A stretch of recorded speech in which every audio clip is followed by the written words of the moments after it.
Hi friends, எல்லோரும் எப்படி இருக்கீங்க? இன்றைக்கி விலாகில் வந்து பார்த்திங்கன்னா சாட்டர்டே அதுக்கப்புறமா வந்து மண்டே, இன்றைக்கி இந்த விலாக் ரெண்டும் கம்பைன் பண்ணி வந்து கொடுக்க போகிறேன். சாட்டர்டே அன்றைக்கி வந்து பார்த்திங்கன்னா மார்னிங்லேருந்து நைட் வரைக்கும் எங்களுக்கு வந்து அவ்வளோ பிஸியாக இருந்துச்சு. ஏன்னா புரட்டாசி சனிக்கிழமை அன்றைக்கி வந்து நாங்கள் மாவிளக்கு மாவு போடலாம் பெருமாளுக்கு அப்படின்னு சொல்லி காலையில் வந்து சீக்கிரமாகவே பூஜை முடிச்சிடலாம் அப்படின்ட்டு பிளான் பண்ணியிருந்தோம். நான் வந்து மாவு எல்லாமே தீர்ந்து போச்சு, அதனால் மாவுக்கு முன்னாடி நாள் நைட்டே வந்து ஊற வச்சுட்டு காலையில் இந்த பக்கம் நான் மாவு அரைச்சிட்டு இருந்தேன். அதுக்குள்ளே அந்த பக்கம் வந்து பார்த்திங்கன்னா அத்தை பூஜைக்கு பிரசாதத்துக்கு தேவையானது எல்லாமே வந்து ரெடி பண்ணிகிட்டு இருந்தாங்க.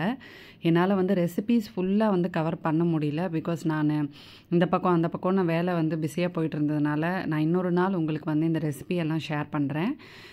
நான் வந்து எப்போவுமே இட்லிக்கு அரைக்கும் போது வெந்தயமும் நிறையா வந்து ஊற வச்சுருவேன். ஸோ அந்த மாவில் நம்ம வந்து தோசையும் போடுறோம் அப்படின்றதுனால மோஸ்ட்லி அந்த இட்லி மாவில் வந்து நாங்கள் தோசை தான் ஊற்றுவோம். நான் நிக்கிலுக்கு வந்து பார்த்திங்கன்னா இட்லி வந்து அவ்வளோ விரும்பி சாப்பிட மாட்டான். அதனால் நான் என்ன பண்ணுவேன்னா மாவு அரைக்கிற அன்றைக்கி நைட்டு வந்து இட்லி ஊற்றிடுவேன். பிகாஸ் நமக்கு நல்லா பொங்கி வர்ற மாவு ஃபஸ்ட்டு வந்து இட்லி ஊற்றினா தான் நல்லா புசு புசுன்னு சூப்பராக வந்துருக்கும். அதனால் ஃபஸ்ட்டு மாவில் நான் வந்து இட்லி ஊற்றிடுவேன். அதுக்கப்புறம் மோஸ்ட்லி தோசை அந்த மாதிரி தான் வந்திருக்கும். உளுந்து வந்து முன்னாடி நாள் நான் ஊற வைக்கிறப்போ ஃப்ரிட்ஜில் வச்சுடுவேன். ஸோ நெக்ஸ்ட் டே நமக்கு நல்லா பொங்கி பொங்கி சூப்பராக வந்து வரும். உளுந்து வந்து எடுத்துகிட்டு அரிசி போட்டுட்டு குளிச்சுட்டு வந்ததுக்கப்புறமா நான் வந்து கொஞ்சம் பிரசாத வேலைக்கு ஹெல்ப் பண்ணிகிட்டு இருந்தேன். அதுக்குள்ளே அத்தை வந்து சமையல் எல்லாம் ஆல்மோஸ்ட் வந்து முடிச்சுட்டாங்க. நான் வந்து வடைக்கு மட்டும் அரைச்சி வச்சுட்டு கொஞ்சம் காய்கறி நறுக்கி கொடுத்தேன், அவ்வளோதான். அன்றைக்கி வந்து நாங்கள் புளியோதரை, எள்ளுப்பொடி சாதம், தயிர் சாதம், சக்கரை பொங்கல், வடை, தயிர் வடை தான் வந்து பிளான் பண்ணியிருந்தோம். பூஜை கொஞ்சம் பூவெல்லாம் வந்து எடுத்து கொடுத்துட்டு நான் வந்து இங்கே வடை போட வந்து வந்தாச்சு. தயிர் வடைக்கு யூஸ்வலாக நம்ம வந்து வடை எடுத்துகிட்டு கொஞ்சம் வெந்நீர் வச்சு வந்து ஊற வைப்போம். அந்த வடையுமே ஃபுல்லாக வந்து குக் பண்ணக்கூடாது. அதாவது ஒரு 80% வந்து நம்ம இது பண்ணி எடுத்துடணும். அதுக்கப்புறமா நல்லா சூடு தண்ணியில் அதை போட்டு அதை நல்லா வந்து கொஞ்சம் சோக்காக விட்டுறணும். நார்மலாக அந்த வடை சுடும்பவும் நல்லா வந்து கிறிஸ்பியாக வந்து இருந்தது. பட் அன்றைக்கி நாங்கள் வந்து தயிர் வடை பிளான் பண்ணியிருந்தோம். அதுக்கு மாமா இங்கே வந்து தயிரெல்லாம் தாளித்து சூப்பராக வந்து ரெடி பண்ணிட்டார். காஞ்ச மிளகா, கொத்தமல்லிலாம் வந்து போட்டு மாவுளுக்கு மாவு நாங்கள் வந்து ரெடி பண்ணிவிட்டு சைட் பை சைட் அங்கே வந்து பூஜை வேலையும் ஆகிடுச்சு. மாவிளக்கு மாவு ரெடி பண்ணி சுவாமிக்கிட்ட வந்து வச்சுட்டோம். புரட்டாசி சனிக்கிழமை வந்து மோஸ்ட்லி நம்ம வந்து ஒத்தப்படையில் வர சனிக்கிழமையில் தான் போடணும் அப்படி சொல்லுவாங்க. ரொம்ப விசேஷம் அப்படின்னு சொல்லுவாங்க. அதனால் நாங்கள் வந்து இந்த சனிக்கிழமை வந்து பண்ணோம். பூஜை முடிஞ்சதுக்கப்புறமா சாப்பிட்டுட்டு கொஞ்சம் நேரம் வந்து ரெஸ்ட் எடுத்துகிட்டு அதுக்கப்புறம் நாங்கள் வந்து பேக்கிங் வேலை ஸ்டார்ட் பண்ணிட்டோம். இந்த கொலு பேக்கிங் வேலை வந்து இதெல்லாம் ஷூட் பண்ணவே முடியாது. ஏன்னா ஆரம்பித்தா அது வந்து ஒரு 3-4 ஹவர்ஸ் கேப் விடாமல் பண்ணால் முடிக்கலாம். நான் வந்து ஷூட் பண்ணிட்டு இருந்தேன்னா ரொம்ப ஜாஸ்தியாகிடும், எக்ஸ்டெண்ட் ஆகிடும் இன்னும் டைமிங்ஸு. அதனால் ஓரளவுக்கு முடிச்சதுக்கப்புறமா உங்களுக்கு நான் வந்து காட்டுறேன். எல்லாருமே வந்து சேர்ந்து தான் பேக் பண்ணோம். இந்த தடவை நிக்கில் வந்து பார்த்திங்கன்னா அவ்வளோ ஹெல்ப் பண்ணால். எனக்கு தெரியல அவன் இவ்வளோ வேலை செய்வான்றதே நாங்கள் வந்து அன்றைக்கி தான் பார்த்தேன். அந்த அளவுக்கு வந்து ஹெல்ப் பண்ணால். நாங்கள் வந்து ஒரு 7 மணி ஆகிடும்னு நினச்சோம். பட் ஒரு 5:30க்குள்ளே நாங்கள் வந்து முடிச்சிட்டோம். ஒரு 2 o'clock ஸ்டார்ட் பண்ணி கடன் முடிச்சுட்டு அந்த ஹால் வந்து ஒரு பேக் டு ஃபார்ம் வந்து கொண்டு வந்தாச்சு. பட் நான் அந்த கொலு பொம்மை இருக்கிற இதெல்லாம் வந்து ரொம்ப மிஸ் பண்ணேன். எப்போவுமே நவராத்திரி வந்து நம்ம திருப்பி பொம்மைகள்லாம் வந்து பேக் பண்ணுறப்போ ரொம்ப கஷ்டமாக இருக்கும். பட் வேறு வழி இல்லை, நமக்கு 9 நாள் தான் அந்த ஃபெஸ்டிவல். அதுலேயே ரொம்ப டயர்ட் ஆகிடுச்சு. அன்றைக்கி ஈவினிங் வந்து பார்த்திங்கன்னா நாங்கள் புதுசாக வாங்கின சிம்னி வந்து இன்ஸ்டால் பண்ண வந்தாங்க.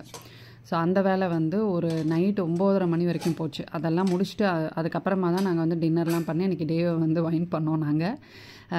இது வந்து பார்த்திங்கன்னா மண்டே மார்னிங் எடுக்கிறேன்.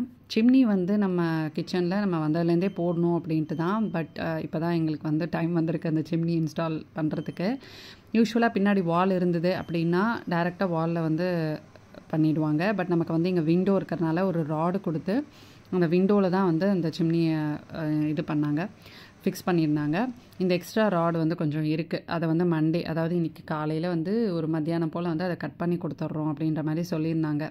எங்களுக்கு வந்து மேலே கபோர்ட் போகும். ஸோ அதனால் அந்த ராடு வந்து கபோர்டு இல்லைன்னா ஃபுல்லாக அந்த ஹைட் தூக்கிடுவாங்க. பட் கபோர்டு இருக்கிறனால அந்த ஹைட்டுக்கு தான் அந்த ராடு 2 அடி ராடு தான் வரும் அப்படின்ற மாதிரி சொல்லியிருந்தாங்க. ஸோ அதுவும் இன்றைக்கி வந்து முடிச்சிட்டோம் அப்படின்னா அது பார்க்குறதுக்கு இனிமேல் நீட்டாக இருக்கும். நான் யூஸ் பண்ணதுக்கப்புறமா உங்களுக்கு கண்டிப்பாக வந்து ரிவ்யூ கொடுக்குறேன். ஹாலிடேஸ்லாம் வந்து முடிஞ்சு இன்றைக்கி எல்லோரும் ஸ்கூல் ரொட்டீன் வந்து ஸ்டார்ட் பண்ணியிருப்பீங்க. நான் வந்து நிக்கிலுக்கு இன்றைக்கி கேப்சிகம் ரைஸ் தான் வந்து பிளான் பண்ணியிருந்தேன். ஸோ மோஸ்ட்லி அவனுக்கு நான் இப்போ வந்து ஆலிவ் ஆயிலில் தான் வந்து குக் பண்ணுறேன். டிசானோவோட இந்த ஆலிவ் ஆயில் வந்து ரொம்ப நல்லாயிருக்கு. டேஸ்ட் பெருசாக வந்து டிஃப்ரென்ஸ் தெரியல, அவனுக்கு வந்து செட் ஆகிடுச்சு.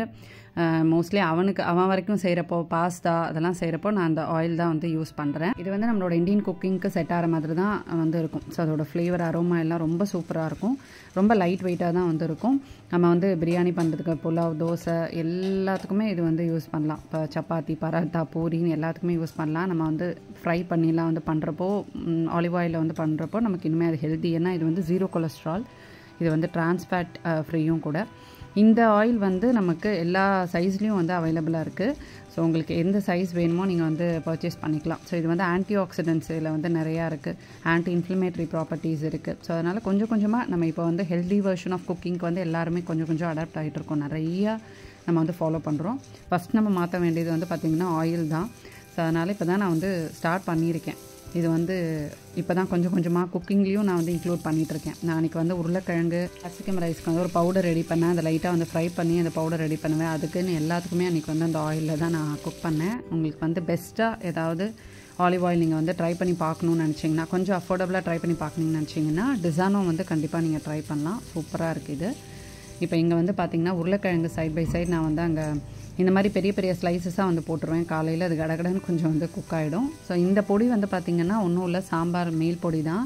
பட் இது வந்து நம்ம பொரியலுக்கு ரைஸுக்குன்னு எல்லாத்துக்குமே வந்து யூஸ் பண்ணலாம். நீங்கள் என்ன பொரியல் செஞ்சாலும் அதை யூஸ் பண்ணலாம். தனியா வந்து ஒரு 2 டேபிள் ஸ்பூன், அதுக்கப்புறம் ஒரு கடலைப்பருப்பு 1 டேபிள் ஸ்பூன், கொஞ்சம் மிளகு, கொஞ்சம் வெந்தயம், 5லேருந்து 6 காஞ்ச மிளகா, கொஞ்சம் கருவேப்பிலை எல்லாத்தையும் லைட்டாக எண்ணெய் விட்டு இந்த மாதிரி ஃப்ரை பண்ணி எடுத்துகிட்டு நம்ம வந்து கொஞ்சம் ஆறுனதுக்கப்புறம் மிக்சியில் போட்டு பொடி பண்ணி வச்சுக்கலாம். நம்ம அதை வந்து ஃப்ரெஷ்ஷாக அரைச்சி அதுக்கப்புறமா ரைஸில் வந்து சேர்க்குறப்போ அதோட அரோமாவே வந்து பயங்கரமாக இருக்கும், சூப்பராக வந்து இருக்கும்.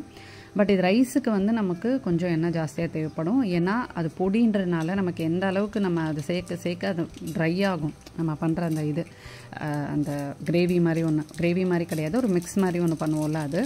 ஸோ அதனால் நான் இது கொஞ்சம் எண்ணெய் மட்டும் நான் ஜாஸ்தியாக விட்டுப்பேன். இதுக்கு வந்து தாளிப்பு ரொம்ப முக்கியம். கடுகு போட்டுட்டு அதுக்கப்புறம் கடலைப்பருப்பு, உளுத்தம்பருப்பு, கொஞ்சமாக சீரகம், ஒரே ஒரு காஞ்ச மிளகாய் போட்டு நல்லா இது வந்து அப்படி எண்ணெயில் கொஞ்சம் சாட்டே பண்ணிவிட்டு, இதுக்கு நிறைய நம்ம வெஜிடபிள்ஸ் நறுக்கணும்லாம் எதுவுமே கிடையாது. வெங்காயம் நல்லா பொடியாக நறுக்கிக்கோங்க, கேப்சிகமும் பொடியாக நறுக்கிக்கலாம். இதையே நான் வந்து பாஸ்மதி ரைஸில் வந்து ட்ரை பண்ணேன்.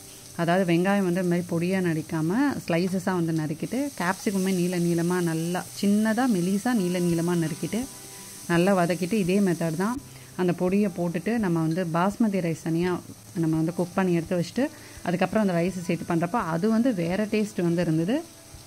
நார்மலாக இந்த மாதிரி சாப் பண்ணுறப்போ அது வந்து வேறு டேஸ்ட் வந்து இருந்துச்சு. உங்களுக்கு எப்படி வேணுமோ நீங்கள் வந்து ட்ரை பண்ணலாம்.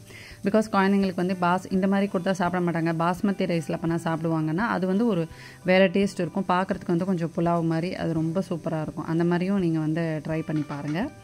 இப்போ நான் எங்கள் வெங்காயம் நல்லா வதங்கினதுக்கப்புறமா கேப்சிகம் பொடியாக நறுக்கியிருக்கோம் இல்லையா, அதையும் சேர்த்து நல்லா வந்து வதக்கிக்கலாம். இதில் வந்து நம்ம ஸ்பைசஸ்னு வேறு எதுவுமே வந்து நம்ம சேர்க்க மாட்டோம். கொஞ்சமாக மஞ்சள் பொடி சேர்த்துட்டு ரைஸ்க்கு தேவையான உப்பு வந்து நம்ம சேர்த்துட்டு அப்புறம் நம்ம பொடி பண்ணுறோம் இல்லையா, அந்த பொடி மட்டும்தான். உங்களுக்கு எவ்வளோ ரைஸோ அந்த குவான்டிட்டிக்கு ஏற்ற மாதிரி அந்த பொடியை நீங்கள் வந்து ஆட் பண்ணிக்க வேண்டியதுதான். எவ்வளோக்கு ரைஸ்க்கு ஏற்ற மாதிரி அந்த காரம் வந்து காம்பன்சேட் ஆகணும், அவ்வளோதான். இப்போ நமக்கு இங்கே நல்லா ஆறிடுச்சு. இதை நான் நல்லா பவுட்ரு பண்ணி வந்து எடுத்துக்க போகிறேன். இது வந்து நம்ம சாம்பார் பொடியும் சேர்த்துட்டு சாம்பாரில் ஃபைனலாக மேல் பொடியாக இதை கொஞ்சமாக தண்ணியில் கரைச்சி ஊற்றிட்டிங்க அப்படின்னா சாம்பார் வந்து கம்மன்னு இருக்கும். இந்த கல்யாண சாம்பார்லாம் இருக்குல்ல, அதெல்லாம் அந்த மெத்தடில் தான் வந்து ரெடி பண்ணுவாங்க. ஸோ அதுக்கும் நீங்கள் இந்த பொடி வந்து யூஸ் பண்ணிக்கலாம். உருளைக்கிழங்கு காரக்கறி நம்ம வந்து பண்ணுவோம்ல அதுக்கு, அப்புறமா வந்து கருணக்கிழங்கு, அந்த மாதிரி நம்ம காரமாக பண்ணுற எல்லா பொரியலுக்கும் சூப்பராக இருக்கும். அண்ட் வெண்டைக்காய் பொரியல் இருக்குது பார்த்தீங்களா, அந்த வெண்டைக்காய் பொரியலுக்கு இந்த பொடி ஃபைனலாக நீங்கள் வந்து நிறைய பொடி சேர்த்து நீங்கள் வந்து குக் பண்ணி பாருங்கள். இந்த வெண்டைக்காயோட இந்த பொடியோடு சேர்ந்து அந்த பொரியலை சாப்பிட்றப்போ பயங்கரமாக இருக்கும். ட்ரை பண்ணி பாருங்கள். நான் எப்போ வெண்டைக்காய் பொரியல் பண்ணுறேன் அப்படின்னா காரத்துக்கு வந்து இந்த பொடி தான் சேர்ப்பேன். இப்போ பாருங்கள், நம்ம பொடி போட்ட உடனே கொஞ்சம் அப்படியே நல்லா இழுத்துட்டு ட்ரை ஆகிடும். கொஞ்சம் எண்ணெய் விட்டு இதை கொஞ்சம் குக் பண்ணி வச்சுக்கணும், அவ்வளோதான்.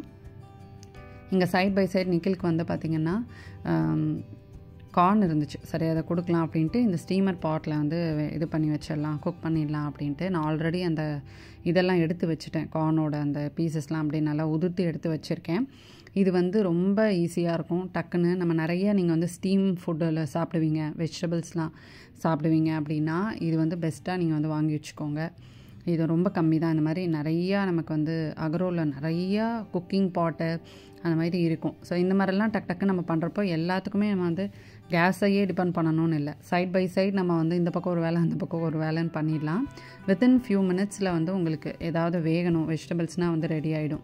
ஸோ இது நான் கார்ன் வைக்க போகிறதுனால அப்படியே போடாமல் ஒரு சின்ன பாத்திரத்தில் வச்சுருக்கேன். கீழே தண்ணி வச்சு இது நல்லா இப்போ ஃபுல் ஸ்பீட்லேயே நான் வந்து வச்சுட்டேன். எனக்கு ரொம்ப டைம் கம்மியாக தான் இருந்துச்சு.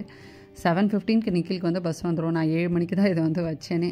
பட் வித்தின் 5 மினிட்ஸில் இது வந்து ரெடி ஆகிடுச்சு. ஸோ அதுக்குள்ளே நம்ம வந்து லஞ்ச் பேக் பண்ணிடலாம். நம்ம எந்த ரைஸ்க்கு வந்து குக் பண்ணுறோம் அப்படின்னாலும் சாதம் வந்து நல்லா ஆற வச்சுட்டு அதுக்கப்புறமா வந்து பண்ணுங்கள். நம்ம சுட சுட வந்து பேக் பண்ணி கொடுக்குறப்போ இப்போ குழந்தைங்களுக்கெல்லாம் ரொம்ப ஏர்லியாகவே குக் பண்ணிடுறோம். ஸோ காலையிலேயே ஒரு 6 மணிக்குள்ளேயே நம்ம வந்து பேக் பண்ணிவிடுவாங்க சில பேர்லாம். ஸோ அப்போ நம்ம சுட சுட பேக் பண்ணுறப்போ கொஞ்சம் தண்ணி விட்டு மத்தியானம் சாப்பிட்றப்போ அது கெட்டு போகிற மாதிரி வந்து ஆகிடும், ஒரு ஸ்மெல் வர ஆரம்பிச்சிடும். ஸோ அதனால் நல்லா வந்து நான் ஆற வச்சுடுவேன். இங்கே வந்து ஒரே ஒரு தோசை வந்து ஊற்றிட்டு அவனுக்கு தக்காளி தொக்கோட பிரேக்ஃபாஸ்ட்டுக்கு வந்து இந்த பக்கம் ரெடி பண்ணிகிட்ருக்கேன். அந்த தக்காளி தொக்கு ரெசிபி கொஞ்சம் நம்ம அந்த ப்ரிப்ரேஷன், அதாவது இந்த சட்னி மாவு இதெல்லாம் நம்ம கொஞ்சம் முன்னாடி நாள் ரெடி பண்ணிட்டோம் அப்படின்னா நமக்கு அது வந்து ரொம்ப கை கொடுக்கும். நெக்ஸ்ட் டே பிரேக்ஃபாஸ்ட் தனியாக ப்ரிப்பேர் பண்ணணும்னு அவசியமே இல்லை. ஸோ நான் தோசை வந்து போட்டாச்சு. தோசை போட்டுட்டு முன்னாடி நாள் தான் வந்து தக்காளி தொக்கு ரெடி பண்ணியிருந்தேன். ஸோ அதை கொஞ்சம் வந்து ஹீட் பண்ணிவிட்டு அதோடு நம்ம வந்து பிரேக்ஃபாஸ்ட்டும் கொடுத்துடலாம். இந்த காலையில் நம்மளோட ஸ்கூல் ரொட்டீன் அப்போது நமக்கு 2 கை இல்லை 10 கை இருந்தாலும் பத்தவே பத்தாது. எல்லா கைக்கும் வேலை இருக்கும். இந்த பக்கம் அந்த பக்கம் பறந்து பறந்து சமைக்கிற மாதிரி எனக்கே ஒரு ஃபீல் இருக்கும். ஸோ நம்மளோட கார்ன் ரெடி ஆகிடுச்சு பாருங்கள். இது வந்து நான் கொஞ்சம் டைம் இருந்ததுன்னா கொஞ்சம் பேனில் போட்டு பட்டர் போட்டு சாட்டே பண்ணுவேன். பட் அது நல்லா சுட சுட இருந்ததுனால அதுலேயே கொஞ்சம் பட்டர் போட்டுட்டு அது நல்லா வந்து மெல்ட் ஆகிடுச்சு. அப்புறம் கொஞ்சம் பெரிய பெரிய பவுடரும் போட்டுட்டு கொஞ்சம் உப்பு போட்டுட்டு நல்லா வந்து மிக்ஸ் பண்ணி லஞ்ச் பாக்ஸ் பேக் பண்ணியாச்சு. கேப்சிகம் ரைஸ், அதுக்கு வந்து இந்த மேலே ஒரு பிளேட்லேயே உருளைக்கிழங்கு பொரியல் வந்து வச்சுட்டேன். தனியாக ஒரு டப்பாவில் வந்து கொடுத்துட்ருப்பேன். அந்த தண்ணி டப்பா வந்து மறந்து போயிடுவான், அவன் சாப்பிடவே மாட்டான். ஸோ அதனால் இந்த பிளேட்லேயே இப்போ நான் வந்து பொரியலும் கொடுத்துட்றேன். மிட் மார்னிங் ஸ்நாக்ஸ்க்கு வந்து கார்ன் வச்சுட்டேன். அதுக்கப்புறம் பஸ் ஸ்நாக்ஸ்க்கு வந்து கொஞ்சம் அந்த யூனிபிக்கோட குக்கீஸ் இருந்துச்சு, அதை வந்து பேக் பண்ணியாச்சு. அவ்வளோதான். சூப்பரான நம்மளோட லஞ்ச் பாக்ஸ் வந்து ரெடி ஆகிடுச்சு. இந்த ரெசிபிஸ் ட்ரை பண்ணி பாருங்கள். இந்த கேப்சிகம் ரைஸ் மோஸ்ட்லி நிறைய தடவை ஷேர் பண்ணியிருக்கேன். ஸோ இன்றைக்கி வந்து கொஞ்சம் டீட்டெயிலாக ஷேர் பண்ணியிருக்கேன் அப்படின்னு நினைக்கிறேன். லஞ்ச் பாக்ஸ் பேக் பண்ணிடலாம். இது நான் நெஸ்டேஷியாலேருந்து வாங்கினேன். இப்போ ரீசெண்டாக ஒரு வீடியோவில் வந்து ஷேர் பண்ணியிருந்தேன். இது வந்து உள்ளுக்குள்ளே அந்த தேர்மல் இது மாதிரி கொடுத்துருப்பாங்க, கொஞ்சம் சூடு தாங்கும் அப்படின்ட்டு. ஸோ என்னோடய ஸ்கூல் ரொட்டீன் முடிஞ்சிடுச்சு. இந்த விலாகும் முடிஞ்சிடுச்சு. சிம்பிளான விலாக் தான், பட் நான் கொஞ்சம் இன்ட்ரெஸ்டிங்காக எந்த அளவுக்கு கொடுக்க முடியுமோ கொடுத்துருக்கேன். யூஸ்ஃபுல்லான ப்ராடக்ட்ஸ் அண்ட் ரெசிபீஸோட நெக்ஸ்ட் ஒரு இன்ட்ரெஸ்டிங்கான யூஸ்ஃபுல்லான விலாகில் உங்களை நான் மீட் பண்ணுறேன். Bye friends.